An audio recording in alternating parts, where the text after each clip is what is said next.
الرحمن الرحیم الحمد للہ رب العالمین والصلاة والسلام علی اشرف الانبیاء والمرسلین سیدنا و مولانا محمد و آلہ و صحبہ اجمعین وبعد۔ آج قرآنی مضامین کے خلاصے کی 28 پارے کی سورۃ المجادلہ سے ہو رہی ہے۔ المجادلہ کے معنی بحث و مباحثہ کرنا یا جھگڑا کرنا۔ ایک خاتون کا واقعہ قرآن کریم کی ابتدا کے اندر اس سورت کی ابتدا میں ذکر کیا گیا ہے، جس نے کسی موضوع پر اللہ کے نبی سے بحث اور گفتگو کی تھی۔ اسے قرآن کریم نے جھگڑا کرنے والی یا بحث کرنے والی خاتون قرار دیا اور ان کے اس عمل کو المجادلہ کے نام سے موسوم کر کے پوری سورت کا نام رکھ دیا۔ واقعہ یہ ہوا تھا کہ حضرت اوس بن صامت رضی اللہ تعالی عنہ اپنی اہلیہ محترمہ حضرت خولہ بنت ثعلبہ رضی اللہ تعالی عنہا ان کے ساتھ رہتے تھے، لیکن ان کے باہمی افہام و تفہیم نہیں ہو سکی اور آپس میں رہنے کی صورتیں نہیں بن سکیں، تو بعض اوقات آپس میں اختلافات پیدا ہو جاتے تھے۔ چنانچہ اسی سلسلے کی ایک کڑی یہ تھی کہ ایک موقع پر کوئی واقعہ پیش آ گیا جس پر حضرت اوس نے اپنی بیوی سے یہ کہہ دیا، انت علیہ کظہر امی۔ انت علیہ کظہر امی کے معنی یہ ہوتے ہیں کہ تو میرے لیے ایسے ہے جیسے میری ماں کی کمر ہوتی ہے، یعنی جس طریقے پر ماں میرے لیے حلال نہیں ہے اسی طریقے پر تو بھی میرے لیے حلال نہیں ہے۔ اب یہ الفاظ ایسے تھے زمانہ جاہلیت میں کہ ان الفاظ کے کہنے سے طلاق واقع ہو جاتی تھی اور بیوی جدا ہو جاتی تھی، اور انہوں نے بھی اس موقع پر یہ الفاظ ادا کیے۔ تو اب مسئلہ یہ پیش آ گیا کہ کیا بیوی جدا ہو گئی یا نہیں ہوئی، بیوی کو طلاق ہوئی یا نہیں ہوئی، کیونکہ اسلامی تعلیمات اس موضوع پر اب تک خاموش تھی۔ حضرت خولہ نے حضور اکرم صلی اللہ علیہ وسلم سے آ کر کے عرض کی، واقعہ پیش کیا۔ آپ صلی اللہ علیہ وسلم نے فرمایا کہ میں تو یہی سمجھ رہا ہوں کہ تم اپنے شوہر پر حرام ہو چکی ہو اور تمہیں طلاق ہو گئی ہے۔ ان کا کہنا یہ تھا کہ یا رسول اللہ، انہوں نے کوئی طلاق کا لفظ استعمال نہیں کیا، اور پھر آپ یہ دیکھیے کہ میں جب تک جوان تھی ان کے ساتھ زندگی گزاری ہے، اب میں بوڑھی ہو چکی ہوں، اولاد کے قابل بھی نہیں رہی ہوں، میری جوانی بھی انہوں نے ختم کر ڈالی ہے، اب آ کر کے مجھ سے زہار کر کے علیحدہ کیا جا رہا ہے، ہمارے چھوٹے چھوٹے بچے ہیں، اگر ان بچوں کو میں اپنے پاس رکھوں گی تو بھوکے پیاسے مریں گے، اور اگر میں شوہر کے حوالے کر دوں گی تو دیکھ بھال نہ ہونے کی وجہ سے ضائع ہو جائیں گے، لہذا اس سلسلے کے اندر کوئی مناسب حل تجویز کیا جائے۔ اللہ کے نبی نے فرمایا کہ میں تو یہی سمجھ رہا ہوں کہ حرام ہو چکی ہو تم اور تمہارے درمیان علیحدگی ہو چکی ہے۔ تو یہ کہنے لگی کہ میں اپنے معاملے کو اللہ کے حوالے کرتی ہوں، اشتکی الی اللہ، اللہ سے میں اپنا شکوہ بیان کرتی ہوں۔ تو آسمان سے وحی نازل ہو گئی، قد سمع اللہ قول التی تجادلک فی زوجہا وتشتکی الی اللہ۔ جو عورت آپ سے جدال کر رہی تھی اپنے شوہر کے بارے میں اور اللہ سے اپنی شکایت کر رہی تھی، اللہ نے اس کی بات کو سن لیا ہے اور اللہ نے آپ دونوں کی گفتگو کو سن لیا ہے۔ ان اللہ سمیع بصیر الذین یظاہرون منکم من نسائہم۔ اب اس کے بعد آگے زہار کا مسئلہ بیان کرنا شروع کر دیا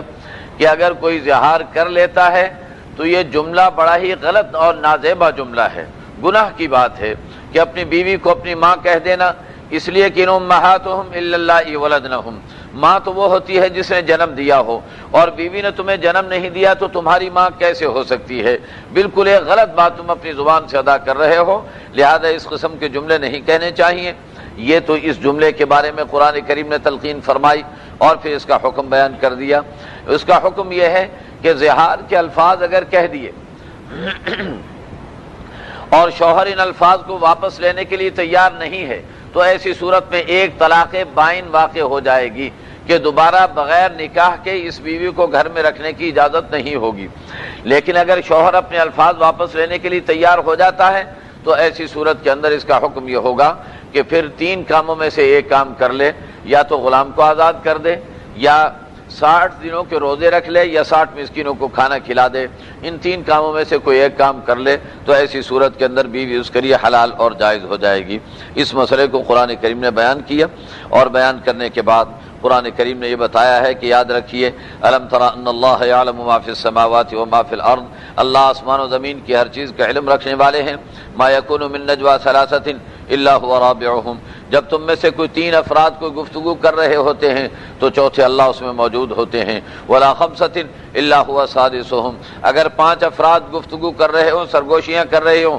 خفیہ میٹنگ کر رہے ہوں تو چھٹے اللہ ساتھ ہوتے ہیں، تھوڑے ہوں یا زیادہ ہوں اللہ ان کے اندر ضرور موجود ہوتے ہیں۔ ثم ينبئهم بما عملوا يوم القیامہ، پھر جو کیا ہے قیامت میں اللہ بتا دیں گے، ان اللہ بكل شيء علیم۔ پھر اللہ نے فرمایا کہ نجوا یعنی سرگوشیاں کرنا یہ اسلامی آداب کے منافی ہے،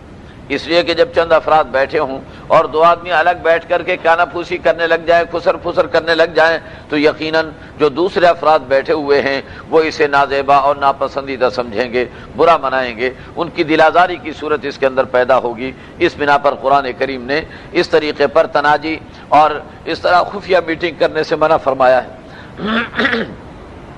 البتہ اگر کوئی ایسی ضروری بات کرنی ہے کہ جو دوسروں کے علم میں لانا منظور نہیں، مقصود نہیں ہے، تو ایسی صورت میں دوسرے بیٹھنے والے ساتھیوں کی اجازت لے کر کے دو افراد اگر علیحدہ بیٹھ کر کوئی خفیہ گفتگو کرنا چاہیں تو کرنے کی اجازت دی گئی ہے۔ ایسی صورت اختیار نہ کی جائے جس سے دوسروں کی دل آزاری کی صورت پیدا ہو۔ اور پھر یہودیوں کا ایک انداز یہ تھا کہ اللہ کے نبی علیہ الصلوۃ والسلام کی خدمت میں جب حاضر ہوتے تو ان کے اندر شرارت کا مادہ تو کوٹ کوٹ کے بھرا ہوا تھا، اس بنا پر جب آپ کے پاس آتے تو آتے وقت بھی کوئی ایسی شرارت کرتے جو دل آزاری کا باعث بنتی، سلام کرنے کا انداز ایسا اختیار کرتے، آتے ہی کہتے السلام علیکم السلام علیکم، بیچ میں لام ختم کر دیتے، جیسے ہمارے بھی بعضوں کا السلام علیکم کہہ دیتے ہیں، حالانکہ لام اگر نہ پایا جاتا ہو اس کے اندر تو اس کے معنی موت کے ہوتے ہیں۔ السلام علیکم کے معنی تم پر موت ہو اور السلام علیکم کے معنی تمہیں سلامتی حاصل ہو، تو اتنا فرق پڑ جاتا ہے معنی کے اندر۔ تو یہ اللہ کے نبی کو آ کر کے اس قسم کے جملے کہتے تھے جو کہ حضور علیہ الصلوۃ والسلام کے لیے یقیناً دلاداری کا باعث بنتے ہوں گے، اگرچہ اللہ کے نبی اپنے ذاتی مقاصد کے لیے کسی سے کوئی انتقام نہیں لیا کرتے تھے، لیکن حضور اکرم صلی اللہ علیہ وسلم کے ساتھ یہ نازیبہ رویہ جو اختیار کرتے تھے، قرآن کریم نے اس پر بھی ان کی تنبیہ فرمائی اور ان کی مذمت کی ہے۔ اور پھر قرآن کریم نے یہ بتایا ہے کہ اگر تم لوگ مجلس میں بیٹھے ہوئے ہو اور کوئی باہر سے آ رہا ہے تو اس کے لیے تمہیں مجلس کے اندر جگہ بنا دینی چاہیے، آنے والے کے لیے مجلس کے اندر جگہ بنائی جائے تاکہ وہ بھی آپ کے ساتھ بیٹھ کر مجلس میں شرکت حاصل کر سکے۔ آج کل ہمارا طریقہ یہ ہے کہ اگر کوئی آتا ہوا دیکھ لیں تو اور پھیل جاتے ہیں اور پسر کر کے بیٹھ جاتے ہیں تاکہ کوئی دوسرا نہ بیٹھ سکے، نماز کے لیے کھڑے ہوں گے تو اور کھل جائیں گے تاکہ کوئی دوسرا آدمی بیچ میں نہ آ سکے، حالانکہ حکم یہ ہے کہ نماز میں بھی جب کھڑے ہوں تو کندھے نرم کر دیں تاکہ دوسرے بھائی بھی ساتھ شریک ہو سکیں اور ہماری صف کے اندر آ کر کے کھڑے ہو سکیں۔ تو اسلامی تعلیمات یہ ہیں کہ اپنے بھائیوں کے لیے جگہ بنا دیجیے، حتیٰ کہ حضور صلی اللہ علیہ وسلم نے فرمایا کہ اگر کوئی مسلمان آ رہا ہے اور کمرہ کھچا کھچ بھرا ہوا ہے، اس میں دوسرے کے بیٹھنے کی گنجائش ہی نہیں ہے، تل دھرنے کی جگہ نہیں ہے، لیکن پھر بھی اگر سامنے سے کسی آنے والے مسلمان کے لیے آپ نے ظاہری طور پر تھوڑا سا سمٹنے کی کوشش کی تو یہ کوشش کرنا بھی اس مسلمان کا حق ادا کرنے کے لیے کافی ہو جائے گا۔ گویا یہ بھی آپ نے اس مسلمان کے احترام کے اندر ایک عمل کر لیا ہے کہ آپ نے سمٹنے کی کوشش کر لی، اگرچہ اس کے لیے جگہ نہ بن سکی۔ بہر صورت اپنی مجلس کے اندر دوسروں کے لیے جگہ بنانا، اللہ فرماتے ہیں فَافْسَحُوا يَفْسَحِ اللَّهُ لَكُمْ، تم دوسروں کے لیے وسعت پیدا کرو، اللہ تمہارے لیے وسعتیں پیدا فرما دیں گے۔ وَإِذَا قِيلَ انشُزُوا فَانشُزُوا يَرْفَعِ اللَّهُ الَّذِينَ آمَنُوا مِنكُمْ، جب مجلس ختم ہو جائے تو پھر چلے جانا چاہیے۔ اللہ تعالیٰ ایمان والوں کے درجات بھی بلند کرتے ہیں، اہل علم کے درجات بھی اللہ بلند فرماتے ہیں۔ پھر حضور اکرم صلی اللہ علیہ وسلم سے ملاقات سے پہلے صدقہ کرنے کا حکم دیا گیا کہ کہیں اللہ کے نبی کے آداب میں کوئی کوتاہی رہ جائے تو اس جرم سے معافی کے لیے صدقہ کر دیا جائے تاکہ اللہ اس کی وجہ سے گرفت نہ فرمائے۔ پھر اللہ رب العزت نے ایک حکم یہ دیا ہے کہ نماز قائم کی جائے، زکوٰۃ ادا کی جائے، اللہ اور اس کے رسول کی اطاعت کی جائے۔ پھر اللہ نے کچھ ایسے لوگوں کا تذکرہ کیا جو اسلامی معاشرے کے افراد ہونے کے باوجود ان کی صورتحال یہ ہوتی ہے کہ وہ ایسے لوگوں سے دوستیاں گانٹھنا چاہتے ہیں جو اللہ اور اس کے رسول کو ناراض کرنے والے یعنی یہود و نصارہ ہیں۔ اللہ ان کا تذکرہ کر رہے ہیں، الم تر الی الذین تولوا قوما غضب اللہ علیہم ما هم منکم ولا منهم ویحلفون علی الکذب وهم یعلمون، ایسے لوگوں کو تو ذرا دیکھیے جو ایسی قوموں سے دوستیاں گاٹھنا چاہتے ہیں کہ جن پر اللہ کی ناراضگی نازل ہوئی ہے، ان کا ان سے کوئی تعلق نہیں، ان کا ان سے کوئی تعلق نہیں، تو پھر ان سے دوستیاں لگانے کا کیا مطلب ہے؟ اس کے بعد اللہ رب العزت نے بتایا کہ قیامت کے دن مال اور اولاد جان نہیں چھڑا سکیں گے، قیامت کے دن تو انسان کا عمل ہی وہاں پر کام آئے گا۔ اور پھر اللہ رب العزت نے دو جماعتوں کا بیان کر دیا، ایک جماعت حزب الشیطان ہے، شیطان کی پارٹی اور شیطان کا ٹولہ ہے، یہ نقصان اٹھانے والے ہیں، اور دوسری جماعت حزب اللہ ہے، اللہ کی جماعت ہے، اور یہ کامیاب ہونے والی جماعت ہے۔ اس کامیاب ہونے والی جماعت کی بنیادیں کیا ہیں؟ قرآن کریم اس کا تذکرہ کر رہا ہے کہ اس کامیاب ہونے والی جماعت کی بنیادیں اللہ اور اس کے رسول پر ایمان لانا ہے۔ جو اللہ اور اس کے رسول پر ایمان لائے وہ ان کا رشتہ دار شمار ہوتا ہے، اور اگر کوئی اللہ اور اس کے رسول پر ایمان نہ لاتا ہو تو چاہے ان کے بھائی بند، ان کے والدین ہی کیوں نہ ہوں، ان سے بھی ان کا کوئی تعلق اور رابطہ برقرار نہیں رہتا۔ گویا قومی، لسانی اور وطنی رشتوں کی کوئی حیثیت نہیں ہے، حیثیت ہے تو اللہ اور اس کے رسول کے رشتے کی اور اللہ اور اس کے رسول کے تعلق کی حیثیت ہے۔ الم تر لا تجد قوما یؤمنون باللہ والیوم الآخر یوادون من حاد اللہ ورسولہ، آپ ایسے ایمان والوں کو نہیں دیکھیں گے کہ جو اللہ اور اس کے رسول کے دشمنوں سے دوستیاں لگائیں، وَلَوْ كَانُوا آبَاءَهُمْ وَأَبْنَاءَهُمْ وَإِخْوَانَهُمْ وَعَشِيرَتَهُمْ، اگرچہ ان کے والدین ہوں، ان کے بھائی بند ہوں، ان کی برادری رشتہ دار ہوں، أُولَٰئِكَ كَتَبَ فِي قُلُوبِهِمُ الْإِيمَانَ وَأَيَّدَهُمْ بِرُوحٍ مِّنْهُ وَيُدْخِلُهُمْ جَنَّاتٍ تَجْرِي، اللہ ایسے لوگوں کو جنتوں میں داخل فرمائیں گے اور اللہ ان سے راضی ہو جائیں گے، اور یہ اللہ کی جماعت میں داخل ہیں، اللہ کی جماعت ہی کامیاب ہو کر کے رہے گی۔ اس کے بعد سورۃ الحشر ہے، مدنی سورت ہے۔ اس سورت کے اندر مشرکین مکہ، اس صورت کے اندر مدینہ منورہ کے یہود میں ایک قبیلہ بنو نذیر قبیلہ تھا، اس کے واقعے کو ذکر کیا گیا ہے، اس لیے سورت کو سورہ بنی نذیر بھی کہا گیا ہے اور سورۃ الحشر بھی اس کا نام ہے۔ اور اس کی وجہ یہ تھی کہ یہ لوگ چونکہ ہمیشہ مسلمانوں کے خلاف سازشیں کرتے، اور غزوہ احد کے بعد انہوں نے اپنی سازشوں میں بہت اضافہ کر دیا تھا، اس بنا پر اللہ کے نبی علیہ الصلوۃ والسلام نے ان کا احاطہ کر لیا، ان کے قلعے کا محاصرہ کر لیا، اور پھر یہ لوگ باہر نکلنے کے لیے تیار نہیں ہو رہے تھے، تو اللہ کے نبی نے حکم دیا کہ ان کی کھیتیاں جلا دی جائیں اور ان کے باغوں کو کاٹ ڈالا جائے۔ جب ان کے باغوں کے درخت کٹنے لگے اور ان کی کھیتیوں میں آگ لگنے لگی تو یہ پریشان ہو کر اتر کے آ گئے اور کہنے لگے کیسے نبی ہو، کیسے اللہ کے رسول ہو کہ کھیتیوں کو برباد کر رہے ہو، درختوں کو کاٹ رہے ہو؟ تو اللہ نے قرآن اتار دیا، اللہ نے فرمایا کہ میرے نبی نے جو کھیتیوں کو کاٹا، درختوں کو کاٹا، تو میرے نبی کا اپنا کوئی عمل نہیں تھا، یہ مجھ رب کا حکم ہے اور میرے حکم سے سب کچھ ہو رہا تھا۔ گویا مجاہدین کے عمل کو اللہ نے اپنا عمل قرار دے دیا، حالانکہ اللہ کے حکم کے بغیر کیا گیا تھا، لیکن اللہ نے اسے نبھا لیا، اور اللہ رب العزت نے اسے اپنا قرار دے کر کے فرمایا کہ یہ جو کچھ کر رہے ہیں میرے حکم سے کر رہے ہیں اور میری مرضی سے سر انجام دے رہے ہیں۔ تو ان لوگوں کو پھر سزا یہ دی گئی تھی کہ یہ لوگ یہاں سے نکل کر کے چلے جائیں اور اپنی خوشی سے جو سامان اٹھا کر کے لے جانا چاہیں لے کر کے چلے جائیں۔ چنانچہ انہوں نے اپنی چھتیں ادھیڑ دیں، اپنی دیواریں توڑ ڈالی تاکہ مسلمان اسے فائدہ نہ اٹھا سکیں، اور پھر کوئی ضروری تعمیراتی سامان کام آ سکے تو وہ بھی اپنے ساتھ لے گئے تاکہ دوسری جگہ جہاں آباد ہوں گے وہاں جا کر کے اسے استعمال کر سکیں۔ اللہ نے اس کا تذکرہ کیا اور اللہ نے فرمایا تم تو سمجھتے تھے کہ تمہیں یہاں سے کوئی نکال نہیں سکے گا، دیکھو اللہ کا عذاب کیسا آیا اور اللہ نے کس طرح تمہیں یہاں سے نکلنے کی صورتیں پیدا فرما دی۔ اب جو مال فے ہاتھ آیا تھا، دیکھیے ایک مال غنیمت ہوتا ہے جو کافروں سے لڑائی کے بعد حاصل ہوتا ہے، اور ایک مال فے ہوتا ہے جو حاصل تو کافروں سے ہی ہوتا ہے لیکن بغیر جنگ کے حاصل ہو جاتا ہے، جیسے یہاں پر مال فے حاصل ہوا۔ تو اللہ نے مال غنیمت کے اندر تو مجاہدین کا حصہ ہوتا ہے، اور مال فے کے اندر مجاہدین کا حصہ نہیں، بلکہ اس میں اللہ کے نبی کے گھرانے کے لیے اور اللہ کے نبی کے خاندان کے لیے اور غریبوں اور مسکینوں کا اس کے اندر حصہ ہوتا ہے، مسافروں سے تعاون اور مدد اس سے کی جاتی ہے۔ اور پھر قرآن کریم نے ایک ضابطہ بیان فرمایا، اسلامی معیشت کا زرین ضابطہ بیان فرمایا ہے کہ لا یکون دولۃ بین الاغنیاء منکم، اللہ یہ نہیں چاہتے کہ مال چند ہاتھوں کے اندر سمٹ کر کے رہ جائے، بلکہ اللہ یہ چاہتے ہیں کہ مال جو ہے سرکولیشن کے اندر رہنا چاہیے اور پورے معاشرے کے اندر پھرنا چاہیے تاکہ ہر انسان اس سے استفادہ کر سکے اور ہر انسان اس سے فائدہ حاصل کر سکے۔ وما آتاکم الرسول فخذوه، اللہ کے نبی جو بھی دے دیں اسے لے لیا کرو، وما نہاکم عنہ فانتہوا، اور جس سے روک دے اس سے باز آ جایا کرو۔ اس سے احادیث پر عمل کرنے کا بھی استدلال کیا جاتا ہے کہ اللہ کے نبی مادی طور پر تمہیں کوئی چیز عطا فرما دیں یا قولی طور پر تمہیں کوئی حکم دے دیں، ما آتاکم الرسول فخذوہ، اللہ کے نبی جو بھی تمہیں کہہ دیں اسے لے لیا کرو اور اس پر عمل درآمد کیا کرو۔ پھر اللہ نے بتایا کہ پھر اللہ رب العزت نے انصار صحابہ کرام میں جو مجاہدین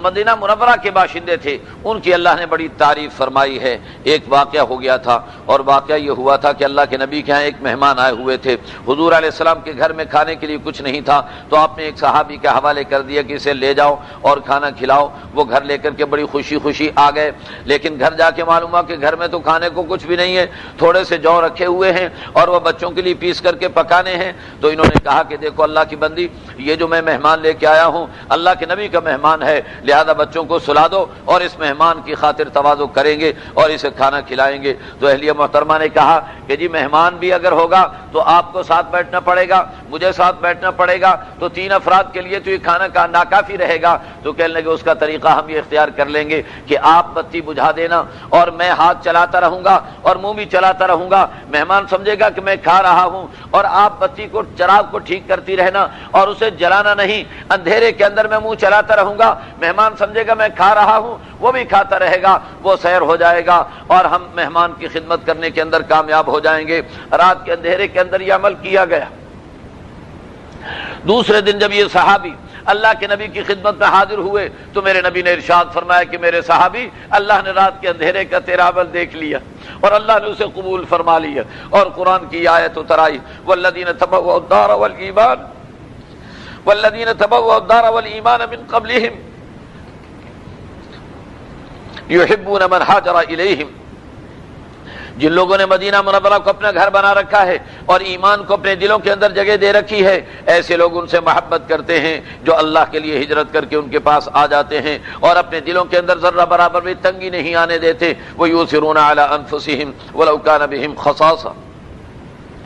باوجود اپنی ضرورت اور بھوک کے دوسروں کو ترجیح دیتے ہیں اور دوسروں کو کھلا دیتے ہیں، خود بھوکے رہ جاتے ہیں۔ وَمَن يُوقَ شُحَّ نَفْسِهِ فَأُولَٰئِكَ هُمُ الْمُفْلِحُونَ۔ اس کے بعد اللہ رب العزت نے منافقین کا تذکرہ فرمایا اور یہ بتایا کہ منافقین جا کے یہودیوں کو قسمیں کھا کے اور ان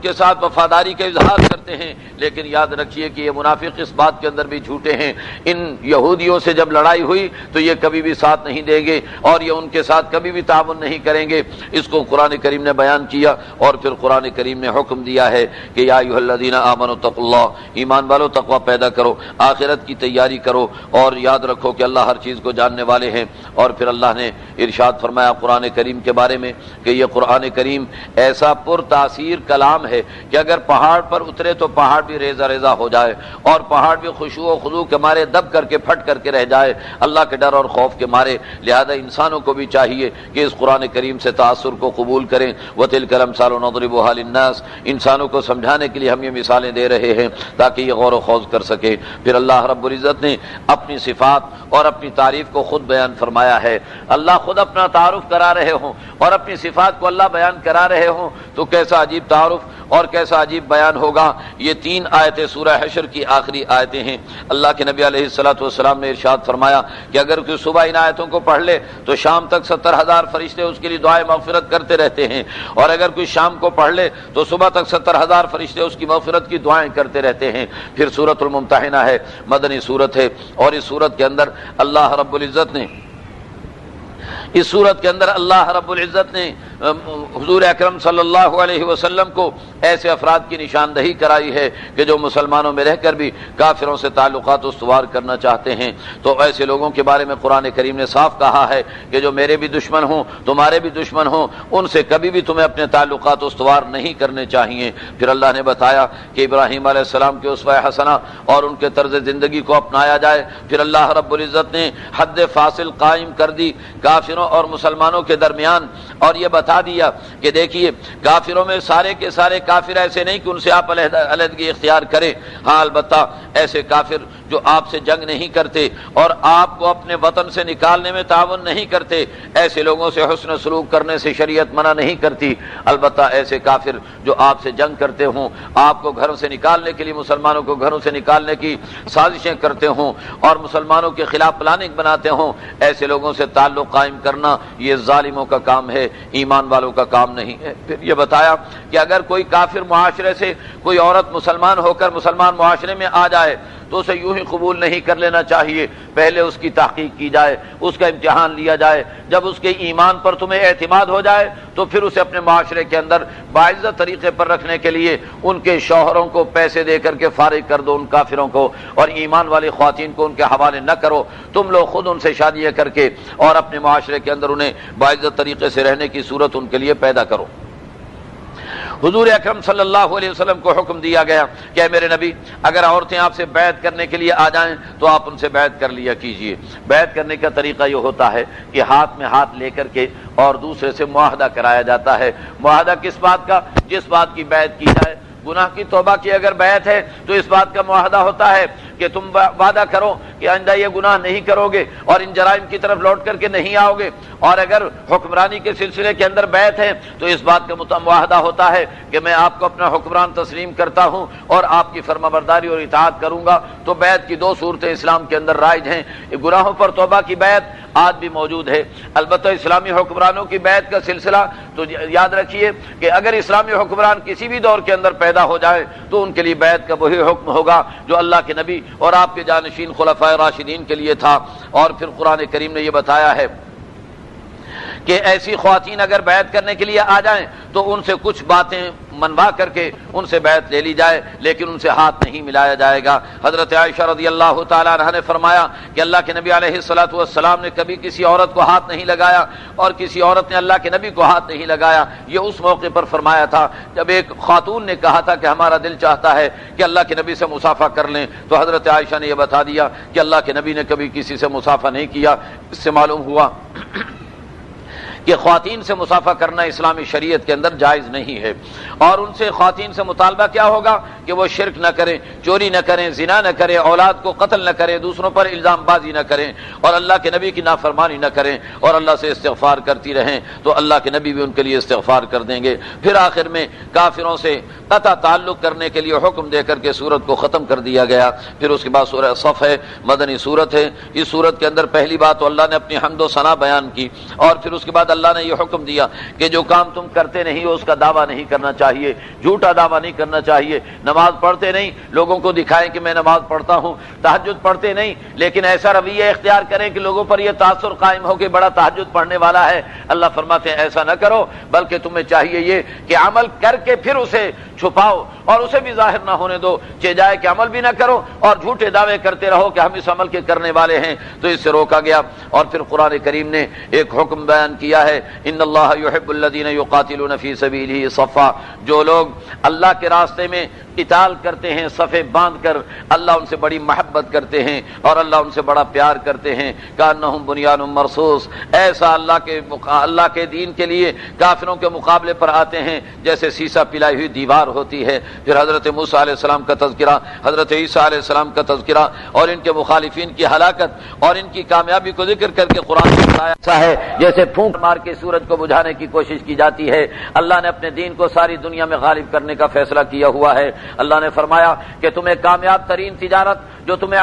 دردناک عذاب سے نجات دلا سکے میں بتاؤں کون سی ہے؟ وہ تجارت یہ ہے کہ اللہ اور اس کے رسول پر ایمان لانے کے بعد جہاد کے لیے نکل کھڑے ہو، اپنی جان و مال کو اللہ کے راستے میں جھونک دو، یہی تمہارے لیے کامیابی کی علامت اور کامیابی کی دلیل ہے، اور دنیا کے اندر اللہ کی مدد و نصرت اس کے ذریعے سے آئے گی۔ پھر عیسیٰ علیہ السلام کے انصار جنہیں حواریین کہا جاتا ہے، اللہ نے ان کی تعریف فرمائی کہ وہ آخر دم تک عیسیٰ علیہ السلام کا ساتھ دیتے رہے۔ اللہ نے ہمیں بھی حکم دیا ہے، ایمان والوں کو حکم دیا ہے کہ تم بھی اللہ کے نبی کی آخر دم تک حمایت کرتے رہنا اور مدد کرتے رہنا۔ پھر سورۃ الجمعہ ہے، مدنی سورت ہے۔ ابتدا کے اندر اللہ کے حمد و ثنا، پھر حضور علیہ الصلوۃ والسلام کی بعثت کے مقاصد کا تذکرہ، پھر یہودیوں کے لیے مثال دی کہ یہ اپنی کتاب سے کوئی فائدہ نہیں اٹھاتے، اس کی مثال بالکل ایسی ہے جیسے گدھے پر چند کتابیں لاد دی جائے تو گدھے کو ان کتابوں سے کوئی فائدہ نہیں ہوتا، اسی طریقے پر ان لوگوں کو بھی تورات سے کوئی فائدہ نہیں ہو رہا ہے۔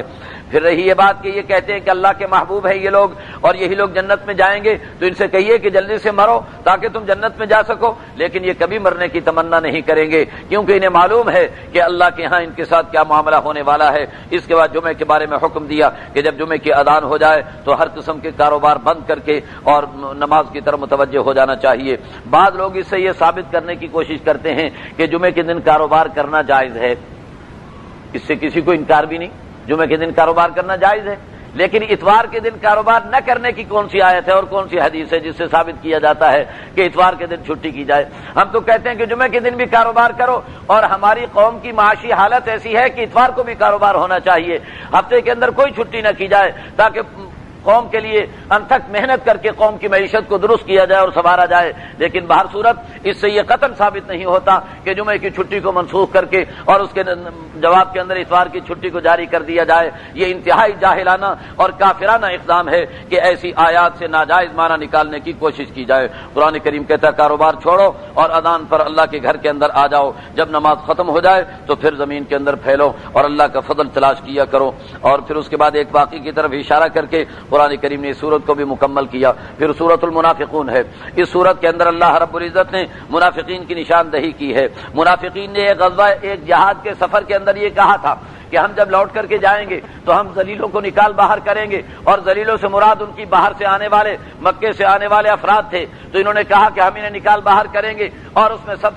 سب سے بڑی شخصیت سرکار کالی کملی والے کی تھی، تو گویا انہوں نے اللہ کے نبی کی شان میں گستاخی کی تھی، تو اللہ نے قرآن اتار دیا اور قرآن کریم نے فیصلہ سنا دیا کہ یہ لوگ سمجھتے ہیں کہ یہ اگر پیسہ ان پر نہیں لگائیں گے اور ان کو پیسہ نہیں دیں گے تو اللہ کے دین کی آواز دب جائے گی۔ یاد رکھو آسمان و زمین کے خزانے اللہ کے پاس ہیں، لیکن منافقوں کو اس بات کا علم نہیں ہے۔ اور پھر فرمایا کہ عزت اور ذلت بھی اللہ کے ہاتھ میں ہے، اور ساری عزتیں اللہ کے لیے، اللہ کے رسول کے لیے اور ایمان والوں کے لیے ہے، لیکن منافقین کو اس بات کی کوئی خبر نہیں ہے۔ اور پھر اس کے بعد اللہ رب العزت نے بتایا ہے کہ اپنے جان اور مال اور اپنی اولاد میں مصروف ہو کر اللہ کو بھلانا نہیں چاہیے، بلکہ اللہ کے نام پر صدقہ خیرات کرتے رہنا چاہیے، ورنہ مرتے دم جب ہوش آئے گا تو اس وقت انسان کچھ نہیں کر سکے گا، پہلے اس کی تیاری کر لینی چاہیے۔ سورۃ التغابن یہ بھی مدنی سورت ہے، اور اس کے اندر قیامت کا تذکرہ اور قیامت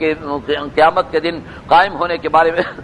اللہ رب العزت نے ذکر فرمایا ہے، اور پھر یہ بھی بتایا ہے کہ انسان پر اگر کوئی تکلیف آتی ہے تو اللہ کے حکم سے آتی ہے، تمہیں اللہ اور اس کے رسول کی اطاعت کے اندر مصروف رہنا چاہیے۔ پھر یہ بتایا کہ اے لوگو یاد رکھو کہ تمہاری اولاد اور تمہاری بیوی بچے یہ تمہارے لیے آزمائش کا ذریعہ ہے، کہ اللہ اس کے ذریعے تمہاری آزمائش کرتے ہیں کہ ان میں لگ کر اللہ کو بھلاتے ہو یا انہیں بھی اللہ کی یاد کے اندر مصروف کرتے ہو۔ فاتقوا اللہ ما استطعتم واسمعوا واطیعوا، اللہ سے ڈرتے رہو، اللہ کی بات کو سنو، اطاعت کرو، اور اللہ کے نام پر خرچ کرتے رہا کرو۔ پھر اس کے بعد اللہ رب العزت نے سورۃ الطلاق مدنی سورت ہے، اس سورت کے اندر اللہ نے حکم دیا ہے یا ایھا النبی اذا طلقتم النساء فطلقوهن لعدتهن واحصوا العدة۔ اس سورت کے اندر عورتوں کے طلاق اور عدت کے مسائل کو قرآن کریم نے بڑے ہی شرح و بسط کے ساتھ بیان کیا ہے، بلکہ یوں سمجھ لیجئے کہ پوری آدھی سے زیادہ سورت کے اندر طلاق اور اس کی عدت کے مسائل کو قرآن کریم نے بیان فرمایا ہے۔ اور پھر اس کے بعد اللہ رب العزت نے بتایا کہ اللہ نے قرآن کریم نازل کیا ہے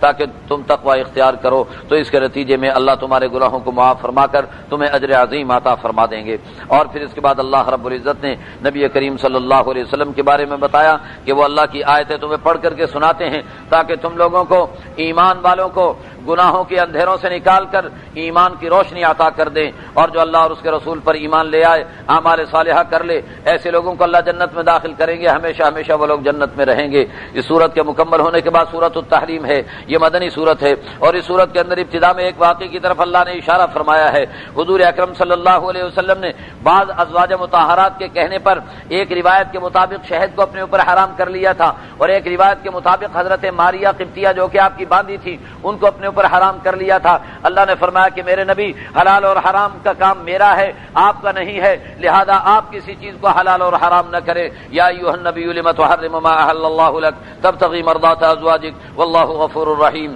اس کے بعد اللہ رب العزت نے بتایا کہ میاں بیوی کو ایک دوسرے کا راز فاش نہیں کرنا چاہیے کہ ایک دوسرے کا راز دوسروں کے سامنے بیان کیا جائے، اس پر بھی تنبیہ کی گئی ہے۔ اور پھر اس کے بعد اللہ رب العزت نے توبہ کی طرف متوجہ کیا اور فرمایا کہ اس پکی توبہ جو شخص کر لیتا ہے تو ایسے انسان کے گناہوں کو اللہ معاف فرما کر جنتوں میں داخل کرنے کا فیصلہ کر دیتے ہیں۔ اور پھر اللہ نے فرمایا کہ اے نبی منافقین سے بھی جہاد کیجیے اور کافروں سے بھی جہاد کیجیے اور ان پر سختی کا معاملہ فرمائیے۔ اس سے ان لوگوں کو سوچنا چاہیے جو کہ اسلام کے مقابلے میں کافروں کے ساتھ نرم برتاؤ کرنے کی تلقین کرتے ہیں اور کافروں کے ساتھ نرم رویہ اختیار کرنے کی تلقین کرتے ہیں، انہیں سوچنا چاہیے کہ اللہ کیا فرما رہے ہیں کہ منافقین اور کفار کے ساتھ وغلظ علیہم، سختی کا معاملہ کیجیے، ومأواہم جہنم وبئس المصیر۔ پھر اللہ رب العزت نے 4 خواتین کا تذکرہ کیا، 2 کافر 2 ایمان والی۔ ایک کافر تو حضرت نوح علیہ السلام کی بیوی تھی اور دوسری کافر حضرت لوط علیہ السلام کی بیوی تھی، اور اس زمانے کے اندر کافر عورت سے مسلمان مرد کا نکاح ہو سکتا تھا۔ تو ان دونوں بیویوں کے بارے میں قرآن نے یہ بتایا کہ ان کے شوہروں کا نبی ہونا بھی ان کے کام نہ آ سکا اور انہیں اللہ نے جہنم میں داخل کرنے کا فیصلہ کر دیا۔ اور دوسری 2 خواتین کا تذکرہ جن میں ایک تو فرعون کی بیوی ہے، اس کے بارے میں اللہ نے فرمایا کہ اللہ نے اس کا گھر جنت میں بنا دیا اور فرعون سے اسے نجات کا فیصلہ کر دیا۔ اور چوتھی عورت حضرت مریم علیہ السلام کا تذکرہ ہے، اللہ نے ان کی بھی تعریف فرما کر کے اللہ رب العزت نے فرمایا کہ وہ فرما بردار خواتین کے اندر داخل اور شامل تھیں۔ اللہ ہم سب کو فرما برداروں میں داخل اور شامل فرما لیں۔ وآخر دعوانا ان الحمد للہ رب العالمین۔